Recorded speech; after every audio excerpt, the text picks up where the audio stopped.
Donald Trump is having an ugly meltdown on Saturday morning as he continues to physically and mentally deteriorate and as his regime continues to collapse. He's on social media making post after post. He's also removing comments from some of his posts on Instagram because people are responding that his conduct is abhorrent and disgusting, and so he's too afraid to have those comments public. I'll talk about that in a moment. So here's what he's posting this morning.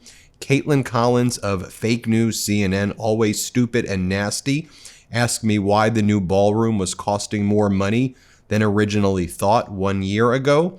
I said because it is going to be double the size and the quality of finishes and interiors has been brought to the highest level. You know that Donald Trump fired the architect on the Golden Ballroom this week after, of course, ripping down the East Wing of the White House. We believe that Donald Trump is not paying the contractors as well in connection with this, or he's stiffing them, which is a trademark of Donald Trump's.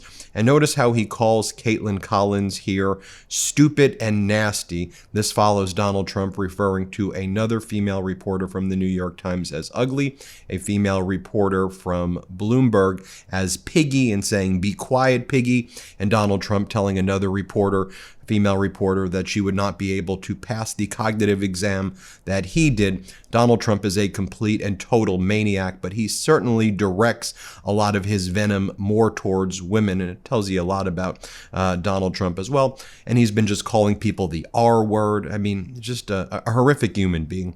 He posts the following as well. Trump's affordability crusade beats the streets with tiny truck solution. When reliable transportation became unaffordable for average families under Biden, it says it trapped millions in a cycle of debt. Just stop blaming Biden for everything.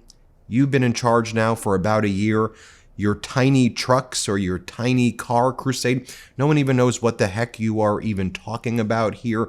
This is so utterly pathetic. This morning, you're talking about tiny cars, building your ballroom bigger, that it's going to make the White House just look small and gross. What the heck are you doing? By the way, everybody, please make sure you subscribe to our YouTube channel. We're on our way to 6 million subscribers. As you know, the MeidasTouch network is leading all independent media right now. We're under attack from Trump and state regime media, which calls itself Fox. And we need to keep on growing. You may think you're subscribed, but you may not actually be subscribed. So just check you're subscribed and hit the subscribe button.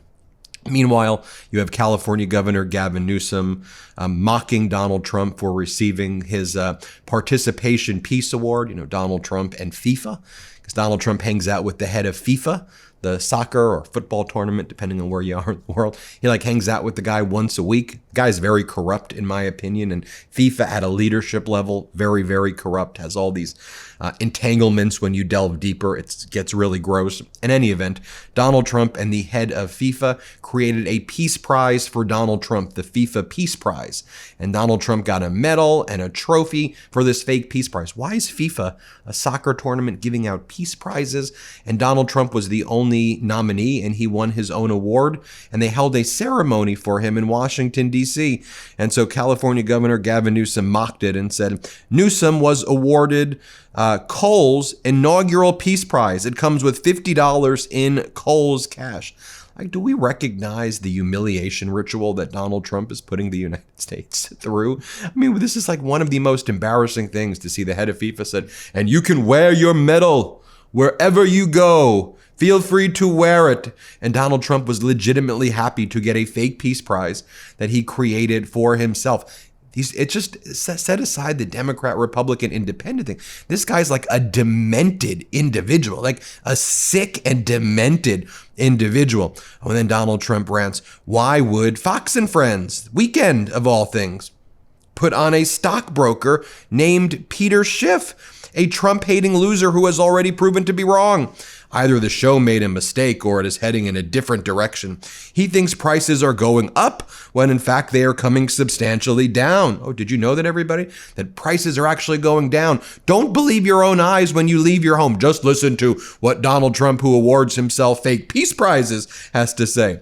Gasoline hit $1.99 a gallon yesterday. Everybody, gas is $1.99 and is down big since Biden. Other prices are almost all down. Biden caused the affordability crisis. I'm fixing it along with everything else. Much of it, like the border, is already fixed. Check out the booker who put the jerk on. Check out this guy is the most pathetic, small human. And it is such a disgrace that people put this guy in power.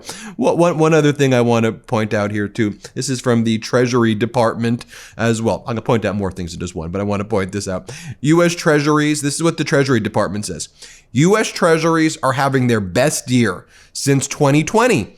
And the investors who had confidence and faith in Trump's economic policies have been richly rewarded. Never bet against it. What happened in 2020? COVID. So Treasury yields were up in 2020 when the economy was horrible, and Treasury yields are up now in 2025 when the economy is horrible. I don't know. Let me do a quick Google search and find out that when the Treasury yields are high for the 10-year and 30-year, is that a good reflection of the economy or a bad reflection? Oh, wait, it shows inflation is surging. It shows that the cost of borrowing is higher, which means that mortgage rates are up and all of the other things that people need to do to borrow is more expensive, and it reflects a bad economy because people are moving towards safer ways to keep their money, and so they move towards treasuries. This chart right here that the Treasury Department's posting actually reflects a bad economy, which is why yields were up in 2020. Folks, it's why we need to make sure that we get good sources of news, authentic sources of news that tell you the truth and not the propaganda. So lots of people ask me, how do I stay up to date on the news all the time in order to do these podcasts, in order to do this YouTube channel? Well, my go-to news source is Ground News. You guys, this is a subscriber-funded app and news site, and every day they pull in thousands of articles from around the world and organize them by story and then show you what the right is reporting, what the center is reporting, and what the left is reporting. It's a game changer because as active, responsible citizens, we must get our news from reliable sources. In Trump's America, being informed about the facts and media bias is probably the most important thing we can do. That's why we love Ground News. For every article, they also tell you, did a media conglomerate put this news out, or was it independent media? And they also list the degree of factuality, which is interesting, as I think that there are a lot of news sources from media conglomerates that have lower factuality than independent media. I use the Ground News Vantage subscription, and we're going to give you that Ground News Vantage subscription 40% off. Go to ground.news/MTN to get 40% off the Ground News Vantage plan that I use every morning and every afternoon and every night. I especially like their blind spot feed, which highlights stories that are disproportionately covered by one side on the political spectrum, like this story right here. Ukrainian women embrace combat roles as technology reshapes the battlefield. This is being overwhelmingly covered by the left and the center of the political spectrum, but very little on the right. Why? Because they don't want to promote any heroism in Ukraine, in my opinion. So, Ground News is subscriber funded. By subscribing, you're not only getting a tool we all need today, you're also supporting our work here on this YouTube channel. That's ground.news/MTN. And we pin the link to purchase your subscription below. One more time, ground.news/MTN. And talking about Ukraine, European security, this to me is not getting enough attention. Donald Trump has essentially declared a war against all of Europe and that he wants regime change in Europe. That's the official policy of the United States, and I'm not being hyperbolic. The United States put out its 2025 national security strategy.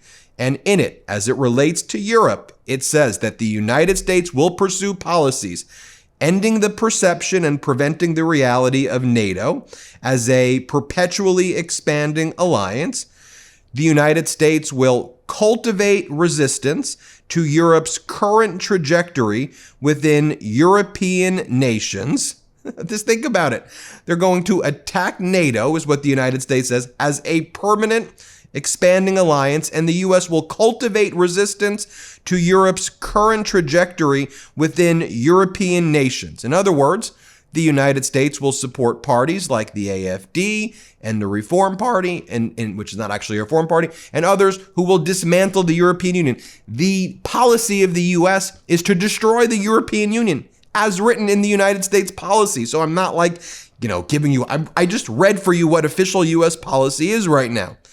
And it's coming from people who attack pop stars like Sabrina Carpenter and steal her music.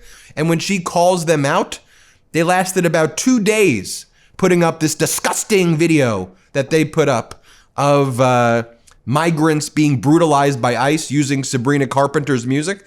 When Sabrina Carpenter called them out and said, "This video is evil and disgusting. Do not ever involve me or my music to benefit your inhumane agenda," her reply got 138.8 million views, and then the White House deleted the post. Stand on business. If you want to steal music, you can't handle the heat from Sabrina Carpenter, so you think that you can handle the heat from Putin and Xi Jinping? Huh? You don't want the smoke? Then don't start the fire. What are you doing, White House? How ridiculous and weak and pathetic is it? Yeah, it's people who give themselves fake peace awards. Look right here. This was a White House post from its Instagram account. You see Donald Trump and the head of FIFA, Gianni Infantino, who's always in the White House. Comments on this post have been limited. You can't comment on it or look at the comments. You can look at the one where Donald Trump posted the following. This is from the White House account, Daddy's Home, and it's a photo of Donald Trump as Daddy. What the hell is going on here? How weird and gross and creepy. And you have lots of people responding to that one. The comments are still up there. Daddy wears drag makeup and hairspray while he stuffs his diaper sleeping on live TV. Daddy can't pronounce Yosemite or acetaminophen. Daddy sundowning. Imagine idolizing a president, calling him Daddy. Have a father already, thanks. I wish I could unsee this. Creepiest message ever. Put him in a nursing home. This is so weird. And by the way, one of the things we're seeing as it appears that Donald Trump's mental state is declining rapidly, they're putting signs across the White House, Oval Office, West Wing, so he knows where to go. Anybody say Lekembi? Can anybody say Lekembi? Google it. Google it. Leqembi. Talking about Donald Trump being deranged, here are some posts that he made. These are some emails that he's been sending this morning. Ben, this isn't about a photo or dinner. This is about something historic. I want you to be a part of it. Join the MAGA Hall of Fame. Or this email. Hey, it's Donald. We need to talk. It's important. Or this. I have a big question to ask you, Ben. Drum roll, please. Should I host a meet and greet at Mar-a-Lago or Trump Tower? I really don't care. I really don't care. Just bring down prices. Make things more affordable. You promised you would end the war in Ukraine in 24 hours. You made things worse. Stop humiliating the United States. Remove your tariffs against the world. Stop having these border patrol, ICE, Gestapo invading our communities and brutalizing human beings. Stop your war crimes, okay? Just woosah and behave like a normal human being. Behave like a normal human being. Let me just show you what former President Biden said at a speech that he gave. I'm going to do a longer video on this, but he gave this speech at the LGBTQ awards, LGBTQ rights forum. Take a look at this. It's such a contrast. He's like, I know there's probably so many young people right now who are watching this and are saying, am I loved? Do people care about me? And he goes, you are loved and people do care about you. Here, play this clip. Folks, a lot has gotten lost in all the noise with terms like DEI and being weaponized and people's basic identity turned into political football. Right now, in no small part because of the vitriol of this in our national debate, there are young people sitting alone at home as I speak, literally, behind closed doors, scrolling through social media, staring to the ceiling, literally wondering whether they've talked. You are, and I've talked to many of these young men and women, wondering whether will they ever be loved, will they ever marry, will they ever have a family, ever truly be accepted for who they are. So my message to young people is this. Just be you. Be who you are. You are loved. You're heard, and you're increasingly understanding you belong. You belong, you belong, you belong. I mean it. Things are changing. Folks. Now, contrast that to Donald Trump's speech that he gave last night. And here's what he said, where he said, we're the hottest country. We're so hot. We're so hot. What the hell? Play this clip. Done. We're the hottest. I said it this morning. A year ago, we were a dead country. And now we're the hottest country anywhere in the world. And that's said by every single leader in the world. And I said it this morning, the same thing. And we had a lot of the world's leaders there at FIFA. And nobody stood up and objected. Nobody smiled. Nobody rolled their eyes. We're the hottest country anywhere in the world. But on state regime media known as Fox, you have people like Laura Ingraham saying, this is great. This is what we want. He's getting his awards as a board member of the Kennedy Center. This is exactly what I want to see. Donald Trump getting fake peace awards. Here, play this clip. Now, as a Kennedy Center board member, I was really happy not only to see the president having fun and being celebrated. He was honored, actually, with the first FIFA Peace Award. And they had this lead-up video, which was incredibly well-produced. And even I had forgotten how many wars, how many conflicts Donald Trump has helped end. And I've decided, by the way, as a side note, that FIFA's president, Giannini Infantino, is my new favorite human. So pathetic. Let me know what you think. Hit subscribe. Let's get to 6 million. Thanks for watching. New Meidas merch drop! Check out the latest pro-democracy sticker packs, t-shirts, hats, sweatshirts, and more. All at store.MeidasTouch.com.